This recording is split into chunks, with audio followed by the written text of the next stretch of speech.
Rick Ocasek was one of the most secretive people I've ever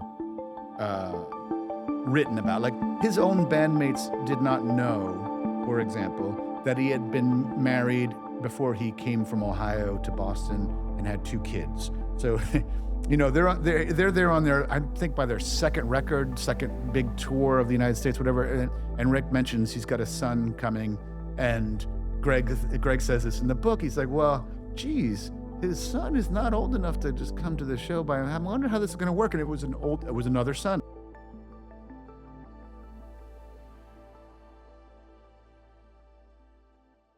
Bill Janovitz, welcome to From Vision to Creation. Thanks for having me. Thank you so much for being here, Bill. I'm really excited because you have an incredible career, from fronting Buffalo Tom to becoming a New York Times bestselling author, known for your deeply researched and beautifully written portraits of music legends. Mm-hmm. Your most recent book, The Cars, Let the Stories Be Told, has already received amazing praise for revealing the band's creative genius, conflicts, and legacy in ways like never before. Mm-hmm. One thing that I think is really great is that you had every surviving member of the band participate, which is incredibly powerful and rare. Mm-hmm. I'm excited to dive in, figure out what the impetus was for this project. Mm-hmm.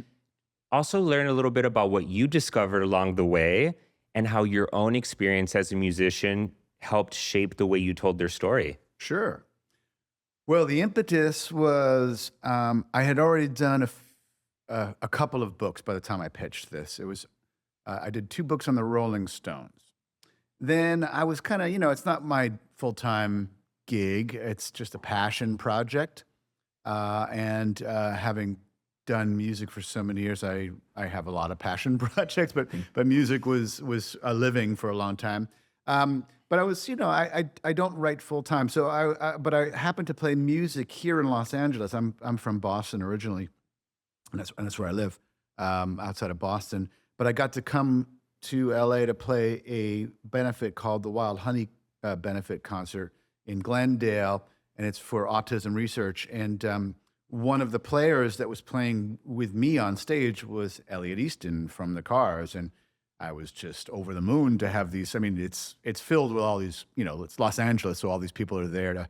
They're all living in the area, so it was amazing. Dennis Dykin of the Smithereens on drums. Anyway, Elliot and I struck up a conversation. He was warm, welcoming guy, really conversational, and we just talking about music and talking about The Cars. I was telling him how much The Cars meant to me as a kid growing up with The Cars.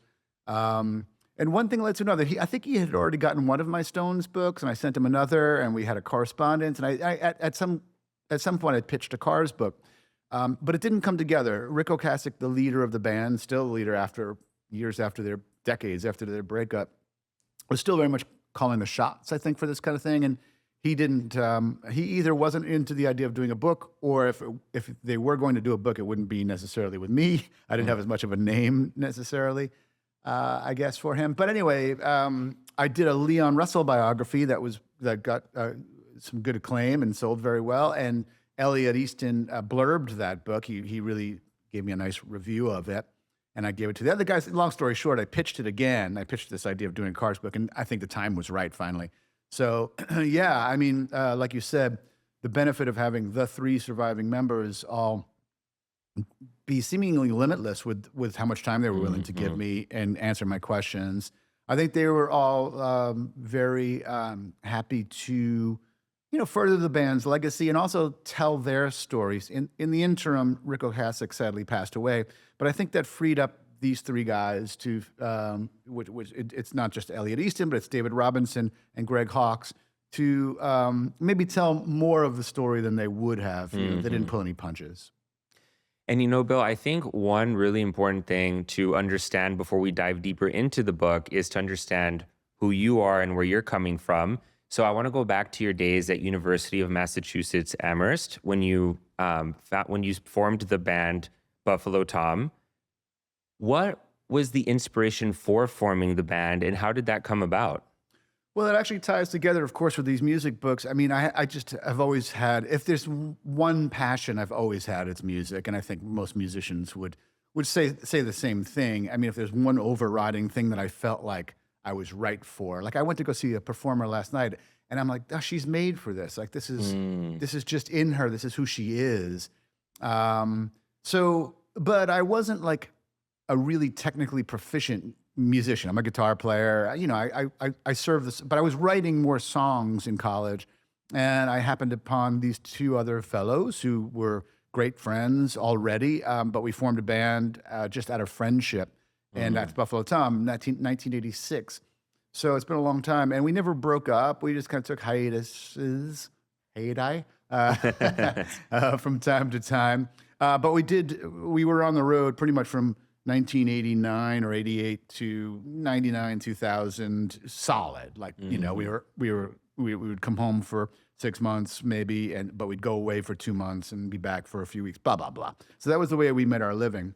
But yeah, it was just, it was like, I was studying other things. I wasn't studying music. It was just like going to college and meeting people, networking, whatever you want to call it. It was like we found the right combination of people, and and we're still together. That's incredible, because I feel that almost everybody that I've ever met has some sort of affinity or passion for music. But I feel like somebody who actually pursues it as a career, starts a band, I mean, that's on a whole other level. So the fact that you loved music so much to where you branched out and you met these people, you formed the band, and that you're still together, I think is a powerful testament to your passion for music. For sure. And also the dedication and loyalty of the three people that are involved in it, because having written these books about bands, and it's something I've learned being in a band, but also watching these other bands and observing bands, and it's the expertise I bring to the book is this background in a collaborative process that's ongoing. It's a business. It's like a cottage industry. There's all these things that come into it. There's the promotion aspect. There's the sales, getting up early and going to radio stations, whatever it might be. And then there's the performing aspect, the performance aspect that we would be playing every night. We'd have crews, we'd have employees, we'd have insurance, blah, blah, blah. So it became a fairly big business, even at our small level. But yeah, there's something very rewarding about being able to balance all that and kind of come through it all. First of all, you never take for granted your health and the health of your loved ones and collaborators or whatever else. So we've been lucky. We've been lucky in many ways. We never made it to the pinnacle of giant rock stars, but we've made it a lot further than other people have. And Bill, were there any early influences that kind of pushed you to go beyond the surface of music and look into the stories of the people behind it? It's a good question. I was, even before forming a band, I was a kid reading books about bands. So I've always been fascinated with this, specifically bands, not just performing artists or singer-songwriters, but actual bands and this what I'm talking about, this collaborative aspect. And it's sort of this, like, from the outside back then, it felt like, oh, this is like a gang. These guys are together. It's like a band of pirates kind of thing. We're all for one for all kind of stuff. And that was always fascinating. But then having been in the band after a while, and once it started to slow down and we were doing other things, writing was a natural calling. I had always been writing, even in college. So now I felt like I was armed with all this experience and knowledge and kind of intricate knowledge, maybe too intricate for some people, of how the process works. Not just a band collaborating with each other and working together, but in how the recording process works, how the writing process goes, how the touring aspects go. So yeah, it was a kind of a natural, dovetailing with my own career. And your book, On the Cars, is the first fully comprehensive biography of the band. Why do you think one hasn't been written yet? I don't know. I felt very fortunate in that way too, because as I cast around for other ideas, you as an author, you don't want to sort of just tread the same ground that others have done, because it's. I mean, I did that with the Stones, but you have to find your own way in, your own point of view with a band that's as covered as well as like the Rolling Stones, the Beatles, Dylan, Springsteen, etc. People still do it because there's a voracious audience for it. So if you can come in with a new angle, like there's a new book about Bruce Springsteen, for example, that concentrates on just the making of Born to Run. So those kinds of things are very interesting to me, but they're very deep dives. I don't know why one had not been done recently, although having learned about how the Cars dynamic went, I'm not surprised because Rick Ocasek was very private. He liked to cultivate an enigma. He was open in many ways in interviews and things, but I don't know. I don't know if they'd ever been approached or not. I mean, I know that they'd been approached for, smaller book projects. Like there's one on Ben-Hur, for example, one of the singers. But yeah, I mean, since their 80s, there were a couple things that were more like, fluff pieces in the 80s when they were at their peak that, capitalizing on their success. But I think the time has also come in rock and roll history and music history and pop history that it's now not just it's more accepted. There's actually like I said, a voracious audience for these kinds of books where maybe there had not been before. Yeah, that's an interesting point. And I always wonder as well, when somebody decides to sit down and write a book, particularly nonfiction, so you have the idea, you want to write the book on the Cars. When you sit down at the typewriter or at your laptop, where do you start? Well, every book is different, right? So let's start with this book. With this book, I started with the research, like I think real, let's say, nonfiction authors, as opposed to me. I think most will do their research as a separate time period, usually, like 6 months to a year at least for certain topics. And then once their research is done, they'll read through that and put together the actual book. I kind of write as I go, and that has its pluses and minuses. The positives are that I feel like I'm already in the story. The negatives, of course, is that maybe you feel like you're telling a story that's not actually accurate. So then you have to go back and fix it. But it also informs me. The research as I'm writing informs. So that's really kind of how you start. It's like you start with interviews. You start with research materials.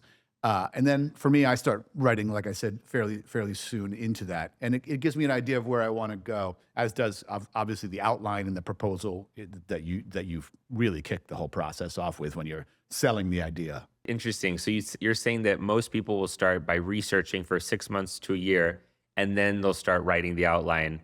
Your method is more, for this book in particular, was starting the research and kind of writing as you go, and then correcting things if needed as you learned more. Yeah, well, I think everybody begins with an outline, right? Okay. But how much of that outline do you know? How much are you filling in? Like with the Leon Russell bio, I knew major touch points in his career. I knew major points of his work, but there was basically like I don't know, maybe even a 25 to 30 year gap where I had no idea. So my outline basically said, we'll find out. 1970, let's say 1980 to 2016, we don't really know, or 2011 when he came back with Elton John for a record. It's like, okay, so these are the years I'm going to find out. So my outline would be fairly detailed until that point. So yeah, most people start with the outline, and then they'll do the research, and then they'll do the writing. I think that's how most authors work. I tend to, as I say, write as I go. In fact, on the Leon Russell bio, I was reaching out to people that came into his life later on, going, "Hey, you might have heard I'm writing a book on Leon Russell. I just want you to know you're on my radar screen. I'll get to you. I just want to know what leads up to you, basically. I want the context." That's just sort of how my brain works. When you were conducting the research and interviews for your book on the Cars, was there anything that you discovered that kind of shocked you, that might even surprise lifelong fans? Yeah, and I've been hearing from some lifelong fans that have already read the book start to finish, and yeah, it's like, I didn't. So there were 5 members, 2 of whom passed away. Ben-Hur passed away, and then Rick Ocasek passed away, and those are the 2 singers and the two of the members that go back the farthest together. And They were like a sort of a brotherhood. And it got fairly dark as the band started to unravel. I mean, rarely do bands unravel in a positive sort of a conscious decoupling, shall we say, or degrouping. There's usually some strife or some depression. I mean, it's a remarkable thing to be able to keep any band together for 10 years or so, which is what they did. So I was really surprised at, though, how dark it got, in particular for Ben Orr. You know, in some ways, not surprising struggles in rock and roll with substance abuse, that sort of thing. But it gets really detailed about how these people related to each other, how they didn't communicate, or how they had sort of let's say dysfunctional relationships, things like that. So it was, but the level of sort of sad, depressing things was surprising for me for Ben, and it's part of the story. I mean, you know, when you're an author, I'm here to sort of write for myself, and I'm hoping that the band likes it. Like, this is not a for hire, or, you know, this is not. I wasn't hired by the Cars. They let me tell the story as I saw fit, and I was able to get, you know, I gave them a draft near the end and said, you know, fact checking, anything in here you want to respond to, which makes for a richer book. First of all, it makes for a more correct book if there's fact checking. So that was great. But as I was saying, that, you know, you feel a certain responsibility as an author to tell the story as you see fit, without being, you know, like, I'm not going to just go dig into just anything that's salacious with the idea of selling that kind of book. Right.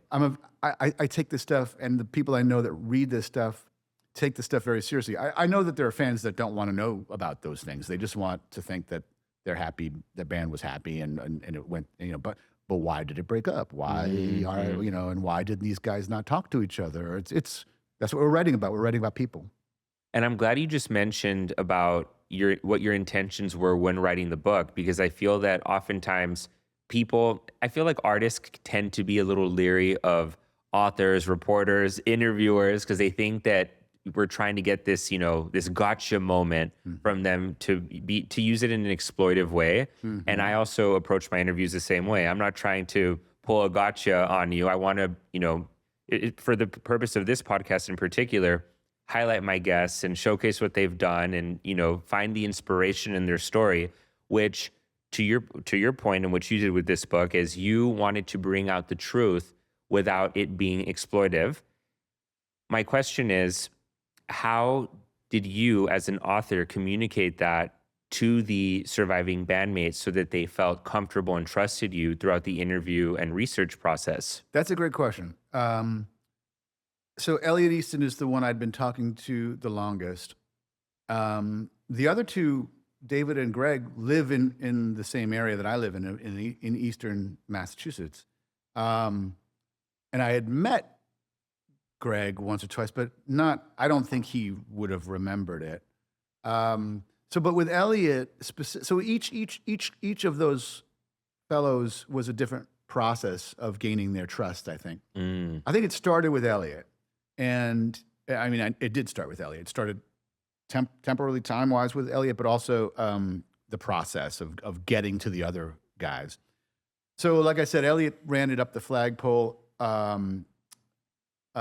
earlier, but it didn't come together. I couldn't even, you know, reach out to Rick, so there was a wall there. So, but I think Elliot had to sort of go through this process. First, I wrote an article about the experience of playing. Well, it's framed by the experience of me playing music at that benefit here in LA, but it's really about the Cars. It was, you know, it was like the beauty of the Cars, the beauty of their music, but with also a focal point of being on Elliot's guitar playing, which really kind of distinguished them from a lot of new wave bands, you know, quote unquote new wave bands. So, but you know, it was phone calls. It was like after the Leon book. I think the Leon book was like a nice calling card as well. It's like, well, as with the other books, it's like here are books about music. They're not just about sex, drugs, and rock and roll, right? These are about musicians and artists. And the sex and drugs and rock and roll could be all, part of it for sure. It's hard to flinch away, and nor do we want to flinch away sometimes. But I think they saw how seriously I took what they do, and but Elliot had to.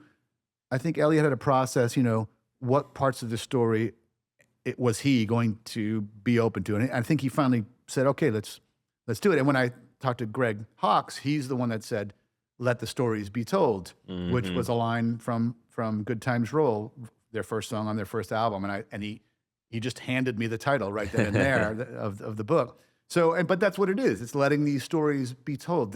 We're letting them be told finally, and a lot of people that were some of the biggest fans of the Cars did not know a lot of these details, not just the dark details, but some of the real detailed details about working, who they were before, but really who they were after. Like, what have they been doing all these years? And Greg Hawkes mentions in the foreword that he learned things about his bandmates that he never knew before. How, hearing that feedback, Bill, how did that make you feel as an author and historian? Oh, it made me feel fantastic that I was able to, let these stories be told, shed some light on some things that they maybe hadn't even really thought about it in years, but they certainly didn't know. And he also mentions that, I had found people that they assumed were people, some of these people were not around anymore, But not only are they around, but some of them have come out of the woodwork for some of these events, and there's been a bit of a reunion aspect to this. So as a catalyst for that, it's been great. And as a catalyst for bringing the Car attention back to this band, which, they sold over 20 million records, and they're still on the radio. It's hard to go a few days without hearing a Car song in my world. But I don't think there was the level of appreciation. It's like, yeah, great song. Next. But it's like, no, here's what they did. Here's their innovation. Here's what they brought to music. Here's how they extended a certain idea of music. Here's how they brought sort of avant-garde influences and presented them to the mainstream, and now we take them for granted. Things like that. Well, one thing that I'm finding really interesting as well is that they were, everyone was dealing with their own problems, and there was a dynamic to the band that the fans didn't see. Yet when they wrote music, when they were performing, they were able to maintain this image. And, just like Greg mentioned even, he learned things he didn't even know about his own bandmates and who he worked with for 10 years. How do you think a band is able to maintain such a strong image as artists without the fans understanding what's really going on behind the scenes? Yeah, I mean, that's a complicated question as well. I mean, there's a lot of forces at work, and with the Cars, it started with the leadership, with not just Rick Ocasek, but Elliot Roberts, who was a famous rock and roll manager, managed Neil Young and Joni Mitchell, Tom Petty and the Heartbreakers. There's another book that came out recently by Mike Campbell of Tom Petty and the Heartbreakers, with a lot of dead on parallels between how Elliot Roberts worked with them and how Elliot Roberts worked with the Cars. So, I mean, the Cars came up starting in '78 when the rock and roll press was, you had serious journalism sort of already in place for now by that time, let's say 10 years. So, you had guys like David Frick and John Pareles, these writers writing about the Cars, and they're writing about not just the music, but the personalities. At a certain point, I don't know, like Rick Ocasek was one of the most secretive people I've ever written about. Like, his own bandmates did not know, for example, that he had been married before he came from Ohio to Boston and had 2 kids. So, they're there on their, I think by their second big tour of the United States, whatever. And Rick mentions he's got a son coming, and Greg says this in the book. He's like, well, geez, his son is not old enough to just come to the show. I wonder how this is going to work. And it was another son. Like, so there's something about, I don't know, I don't want to throw stereotypes about men of a certain age and a certain generation and the way, but this band was not like I said, the only 2 people that were really friends and partners before the band were Rick and Ben. So, but then it became a bit more of like a team to put together a successful band, journeyman. It wasn't like this organic, hey, like five, guys that grew up and went to high school or college together, like Elliot says, all different people that brought different influences, different record collections with some overlap. So I don't know how much I don't know how much any of these fellows were. I don't know how much curiosity they had into each other. I don't, but certain things were like, okay, this is the way, it's like a family or a group of friends. You know how you can relate to this friend in this way, this friend, I relate to this brother in this way, and this, and they get their own chemistry and their own sort of unspoken rules. And I think that stuff got set fairly early in the Cars. I think a lot of it dissipated though. I think there was more camaraderie and more sharing early on, but then you start to go into your own corners and silos, I think. How did you go about writing the book and conducting the research without sensationalizing them? Because I feel like it's easy to already be biased if you're a fan. How do you remain objective when writing a book on a band that you are a fan of? I think some fans would think I'm not as objective as I should be. Like I was thinking this morning, I'm like, I'm an opinionated biographer. It's like I'm not like this completely neutral observer telling a story. Like I'm weighing in as the book goes on my opinions of how things went down, like how royalties were split. I mean, I'm just laying it out there. I'm not saying it should have been done one way or the other, but I'm like, here's how other bands do this, and here's maybe how this should have been done. It could have been done this way. So things like that. With the music itself, I'm maybe too opinionated for some people because I'm not a music critic, although my editor assures me that I am. For me, it just got a negative connotation. But I think in criticism, in the larger general sense of like appreciation of, I would much rather lean in on my appreciation of the music but it needs the contrast. It needs, this side too is not that strong. And in hindsight, it's easy to judge, and all of our opinions are going to differ. I mean, I'm sure there are songs that I call out as what I feel like are weak songs, but that some people love. And I know that was the case with Leon Russell, where I was like, I have no time for a couple of these records, but some people, those are people's favorite records. And that could be alienating to the reader, but it's not as objective as maybe somebody might expect it to be. Well, and I'm glad you brought up about there needing to be contrast, because the Cars story involves enormous success and also deep internal conflict. How did you balance the two when portraying the trajectory of their careers? I just told it like I saw it, but the benefit here, as opposed to the Leon Russell book, was that I had 3 surviving members, and there's there's a famous old film by Kurosawa called Rashomon, where this event happens, you see the event, and then you see the testimony of I don't know how many different characters of the same event, and the stories are wildly, so there's the Rashomon effect, they call it. Yes. With the Cars, with these 3 guys, there was some differing memories of things, but overall there was an astonishing consensus on truth in a big way of the true story of the Cars, but also their little perspectives of the things. They might have some different, as Elliot said, I don't know if it was as diabolical as David thought it was in this instance. I thought it was a great term. But you see what their personal feelings and motivations bring to their memories of these things.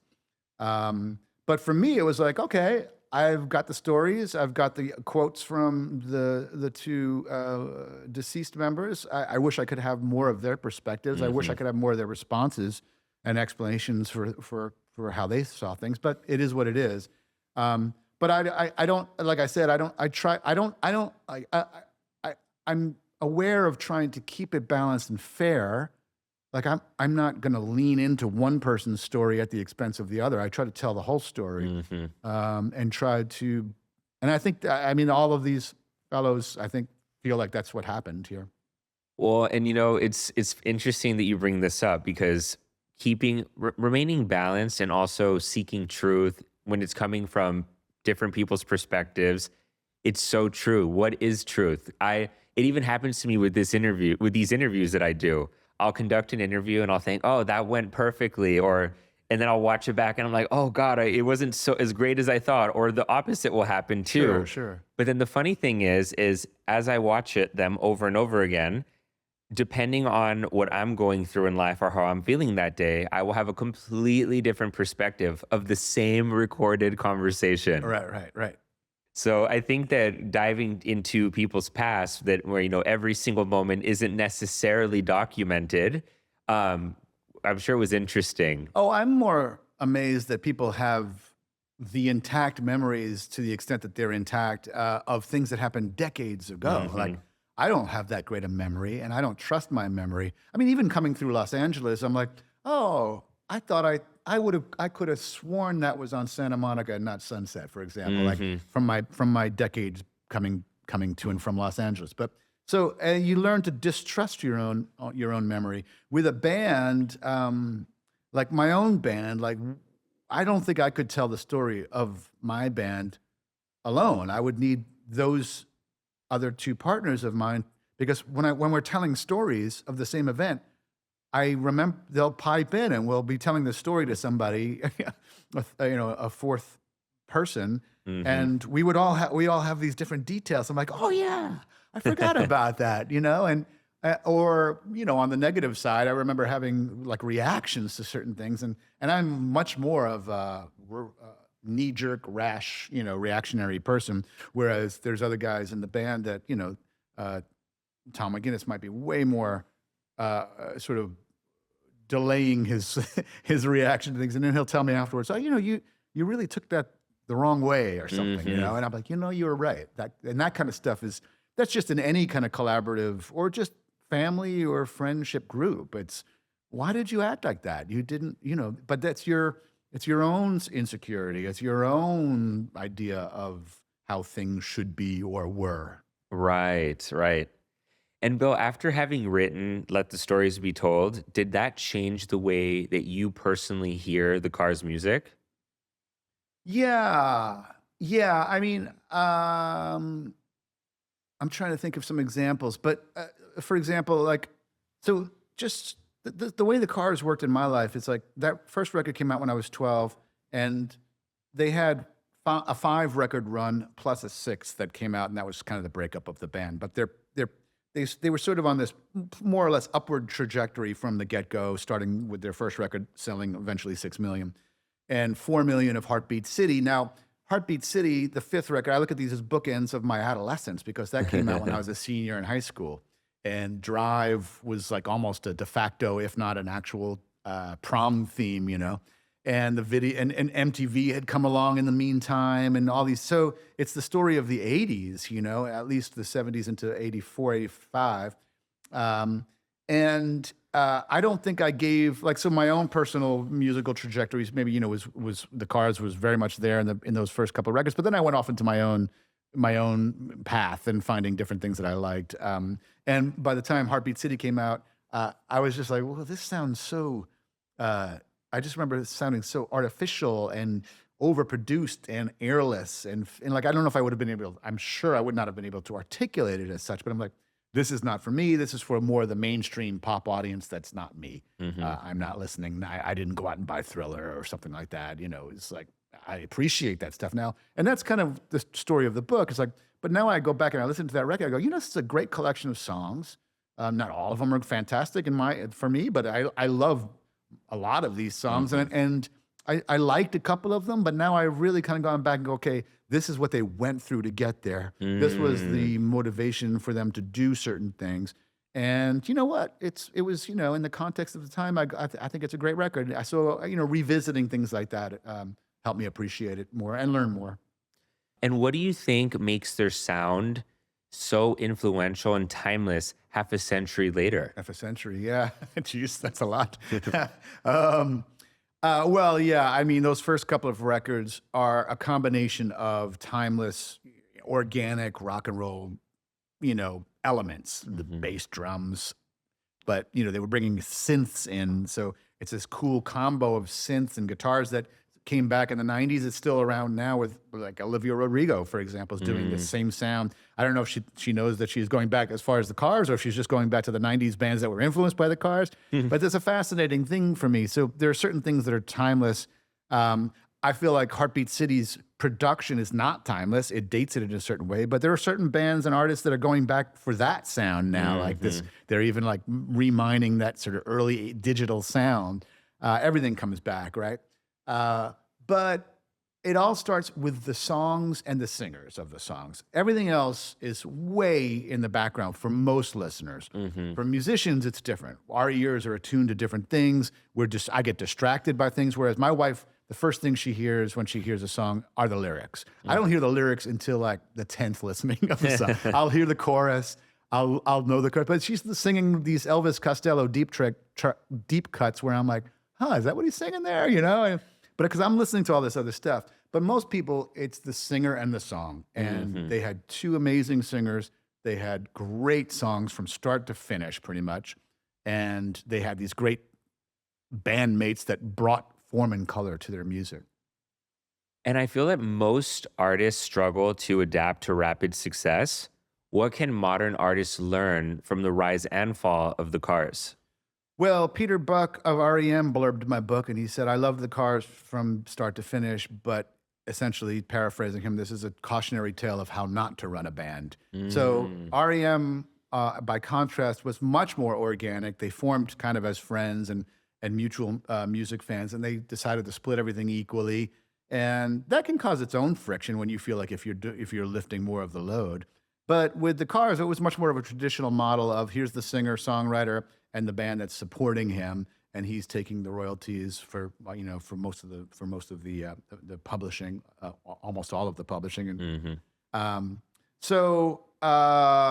but I think you can learn that the other guys, for example, learned how to sublimate their egos a little bit. And this was a big, I mentioned Mike Campbell's book of the Heartbreakers.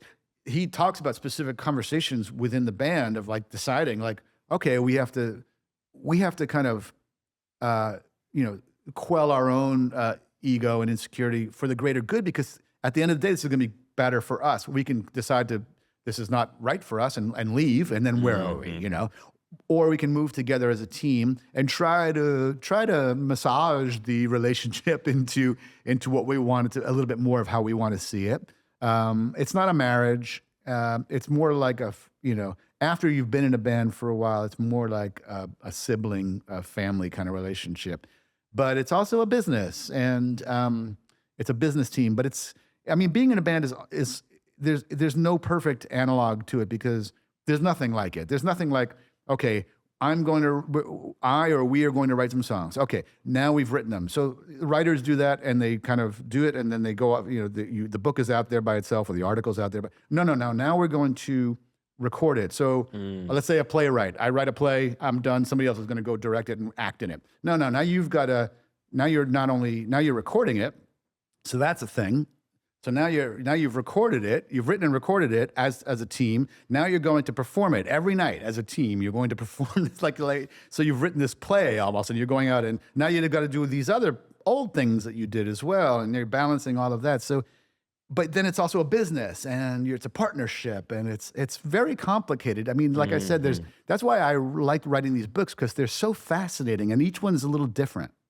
Well, you've now written acclaimed works on the Rolling Stones, Leon Russell, and the Cars, 3 very different musical worlds. How does your approach change for each subject? Well, the subject tells the story it needs to be, or the point of view. With the Stones books, one was specifically on one record. That was my first book. It was on Exile on Main Street. The second book was more about like, I'm going to choose, this was a framework proposed to me by an agent.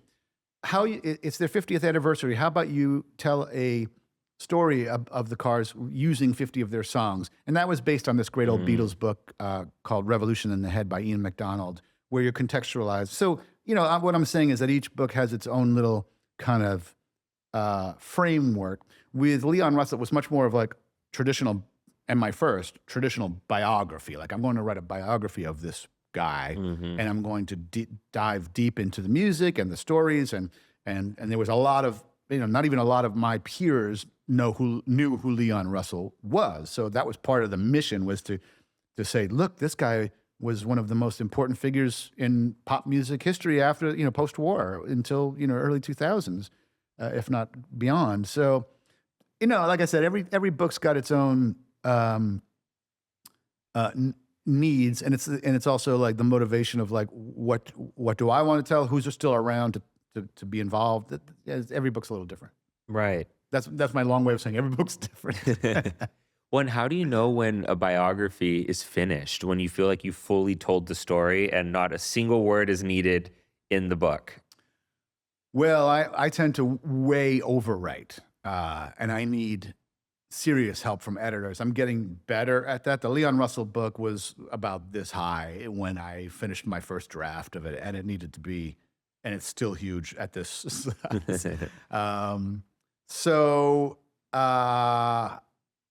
It's a matter of like being able to know how to tell a story. And there are writers that are way better than I at this, including one of my favorite writers today, Warren Zanes, who I just think is a brilliant storyteller. He knows what to leave out. He knows how to end chapters beautifully. I mean, Peter Guralnick was one of my heroes as a fan of music. And now, as an author, I'm going back and reading some of the works I read just as a fan, just to see how his craft was. There are so many different types of writers. For me, it was like I felt it was done with the Cars, when we had this nice epilogue, which frames the book for me in a lot of ways, which is basically the Cars are making new music that's unreleased, off of the framework of demos left behind by Rick Ocasek. So it's a bit of what the Beatles did a little bit, but more technically ready, because it was recorded on like 24 tracks and things. And so that was like, okay, here's a great end to the story. These three guys are still around. They're still telling their story. Of course, if any one of them had written this book or the story of the Cars, it would be a lot different. Mm-hmm. I think the themes and the bulk of it and the truth of it would all still be more or less the same, but they would have told it in a different way, probably. And Bill, I have a few questions for you for aspiring writers, because I know you have a very interesting career. You formed a band. I know you worked in real estate, and then you took the leap and you started writing, which is a very competitive space. What advice would you give to an aspiring writer who wants to earn a living writing books? Well, I don't make a living writing books. I could not I guess I could do it, but it would mean taking projects that I don't necessarily want to do. Same with music. Once we decided to stop making like trying to just survive on and like we made a nice living doing music. But we had kids that were starting to come. Music industry changed. We thought we had had our ride. We didn't think like we're going to try to keep beating this horse to death. Like let's just take a break. So I think it's having balance. I mean, I've been very fortunate enough to be able to sort of transition into different things. But going and getting my real estate license in like now 25 years ago, it's like some of those things. It's one of those things you can do fairly easily in America. It's a kind of a very American thing to do in some ways. And it was a bit, that was more of my identity crisis years of like, geez, if I'm doing this and I'm not just getting my license and doing it on the side, now it's becoming a real career.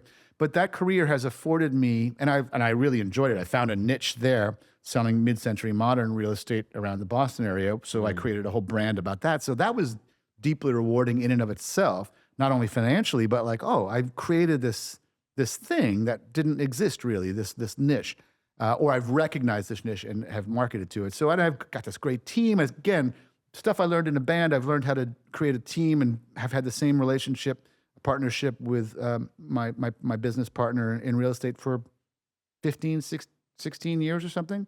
So these are things you learn and apply to other parts of your life. So for aspiring writers, I would say, if you want to make a living just solely as a writer, you've got to basically be hustling all the time. You've got to say, I'm going to ghostwrite for when a ghostwriting opportunity comes up. And the writers I know that do it full time are freelancing stuff all the time. They're pitching articles, and that's kind of that end of the business, like everything else, has been sort of devalued with the digital space, with internet. It's like, people are not getting paid the same they would for long form pieces, like in Rolling Stone or Mojo. Those pieces are hard to come by. There's not as much print journalism. So I don't know. It's like I'm just glad not to be trying to make a living doing it. It's like it's nice to have part of my income. But it's not the reason I do it. It's a real labor of love. I mean, I want a fair contract, and I want my worth. I would love to transition to this. I'm now 59, so as I get into my retirement years, I'd love to this to be what I do as I retire. Well, I'm so glad you said this, because I think that some people are under the impression that if you want to be a writer, that's all you have to do. I think that you brought up a really good point in that if you have a career that's earning you an income, you get to then approach your passion without restriction, in a sense. Because if you're relying on your passion to make you money, then suddenly there's all of this pressure that starts to kind of weigh that passion down. And then to your point, you will probably end up having to compromise, like writing things you're not passionate about, or always having to hustle when you don't really feel called to do it. So I think that there's something very powerful in hearing you say that you don't necessarily have to rely on your passion as your primary source of income. So I was very fortunate to grow up the way I did, upper middle class, had this full support of my family. I never felt financial insecurity. I think that's an increasingly rare thing. It's a bit more haves and have-nots now. But I was somewhere in the middle there. But my family, my parents, who are still together to this day, were always very pragmatic about, like, look, have something to fall back on was the phrase. And yeah, they were very supportive about music. But my mom's brother, my uncle, who was very dear to me and a mentor, not just to me, but others in my family and beyond our family, he said to me, I was 20 years old, and he said, I had just finished an internship working at Citicorp with him over the summer of '86 in New York City. And he sat me down at the end of it, and we're in this Indian restaurant in the East Village. And he says to me, so we're at the end of your tenure here. And I say, he goes, don't ever work at an office. He goes, you're not meant to work in an office. And he said, you're not a 9-to-5 person. You're not good at this. Basically, he said, but he said, what do you want to do? I said, well, I'd like to do music ideally. Because then do music, do your music. Money you'll always figure out a way to make money. Now, this is a guy that had gotten into the corporate world, and he wasn't right for that either. He was finding his passion in his 30s. And he was at that time planning his leaving New York and going to Miami and opening a furniture design place. And he did that. But he felt like he came onto it later than he should have. And he was telling me, look, you'll always figure out how to make a living. And I remember that as a member of the band. When we were going, it wasn't until my third record, our Buffalo Tom's third record, that I quit my day job. We were still working day jobs because we weren't making a ton of money. But there were bands that were all living together in one apartment, and it was like, and they were staying in a van for, as much as they could. But that's a way to break up a band. It's not a way to create great music necessarily. I mean, people come at this in a different way. Some people say, no, you got to be a lifer. You're either in or you're out as an artist. And I don't know that that's necessarily the case. I mean, I can do music now for the pure love of it. And it makes me enjoy music more than I did in 1997, where I was like, oh, we're not doing as well as so-and-so. We're going to get dropped. We're going to blah, blah, blah. So it becomes this, when you entangle your passion with your occupation, your vocation, it's like when it's all together, it's great when it's running along fine. But then when one veers off from the other, it's heartbreaking, So yeah, it's tricky. It's tricky to find another way to make a living that also affords you the time and space that you need. Luckily, I mentioned my partner in business. I mean, I right now, thankfully, it's a somewhat slow time, so I'm not really asking on him to sort of make up for all this time I'm away doing this book. But there are times where I'm like, I'm on tour for 2 weeks with Buffalo Tom, and he's got to scramble and cover my ass while I'm away, you know? So it's a matter of fostering these kinds of relationships as well. And it's a tricky balance for sure. Yeah, and you know, it's so true though. You really don't have to be all in or all out. And you, even if you look at people in entertainment, and I bring I'm bringing this up because it's such a competitive space. Even people that are at the top of their fields, no, there are very few artists that are just doing one thing. Right. People are doing a lot of things to earn a living, supplement their income. But I think you brought up another great point about finding something where you can earn money so that you can live, but also in a way where you have the time and the space to create what it is that you feel called to create. Right. And everybody's different. It's like, it's not for me to prescribe. It's like, it also depends on where you're at with your family. Like, are you starting a family? And we were, the three of us. I mean, really, we were all getting married and having kids roughly at the same time. The band I'm talking about. So, and then, yeah, to be able to find real estate. But then, you know, real estate is this complete entrepreneurial thing. You're sink or swim. But I was already used to this feast or famine kind of thing, you know? So, but a lot of people are not made for that. A lot of people just need 9 to 5 structure. I want my weekends to me. I don't want anybody to call me over, you know, after 5. But then how much time and energy with that do you have to pursue your passion, and to pursue your passion in a meaningful way beyond just like doing it for yourself, where you want to share your passion. Like if Buffalo Tom had made it and sold, you know, as big as Pearl Jam did in the 90s, I don't know that I would have ever, first of all, I don't know if the family would have stayed together. You know, all these things you don't know. It's like the demands of that. What would that mean for this? Like, you really, there's no way of knowing. So it's no way, there's ways of talking to yourself through these things and saying, okay, well, if you did that, then you wouldn't be this. You wouldn't probably be writing these books. And I don't know, I'm happy at the balance I've struck. It's plate spinning all the time. So you're always there's always making micro adjustments to keeping the plates up in the air. And Bill, what do you think has been the biggest lesson that you've learned throughout the course of your career so far? I think the biggest lesson, and I think I learned this when Buffalo Tom was dovetailing down, ramping down, and real estate had not yet started to come, is like, don't take everything personally. It's not it's the same with the bands, same with business, with real estate. It's not about you 90% of the time. And I'm just throwing a percentage out there.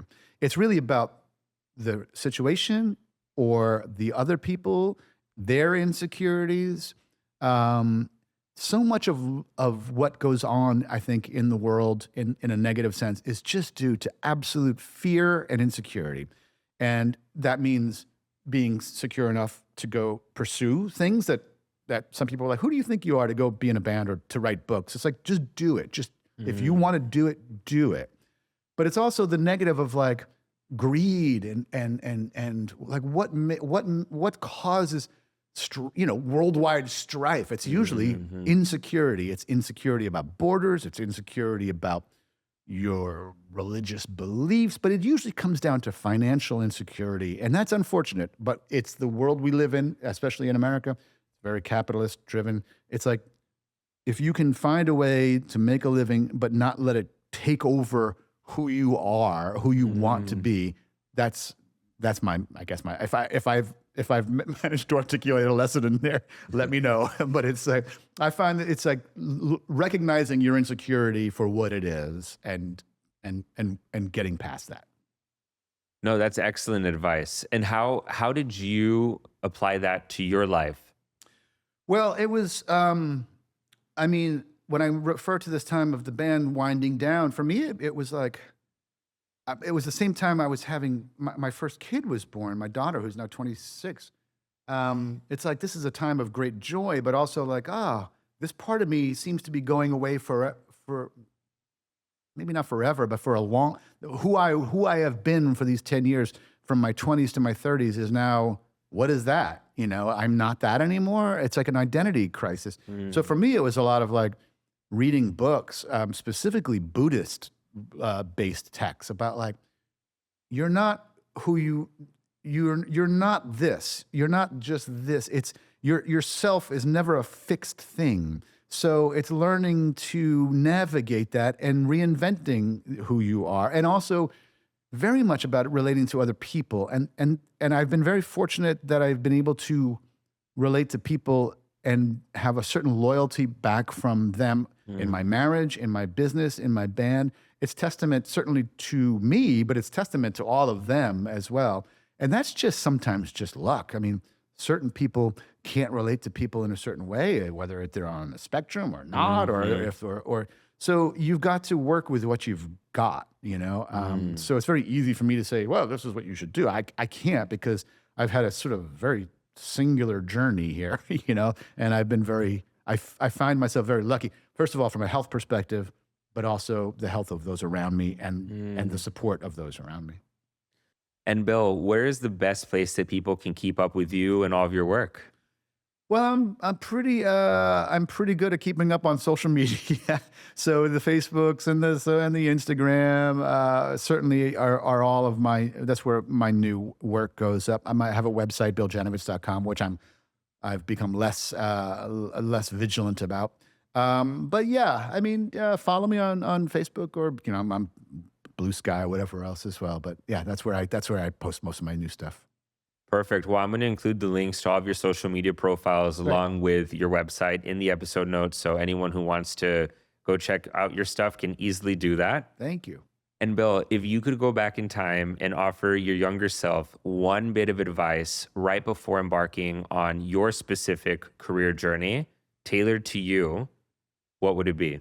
Yeah, I would say don't take it so seriously and don't take it so personally. Those are the main things. It's like, I was way more of a complainer than I should have been. I was way more of a squeaky wheel. It's probably who I still am.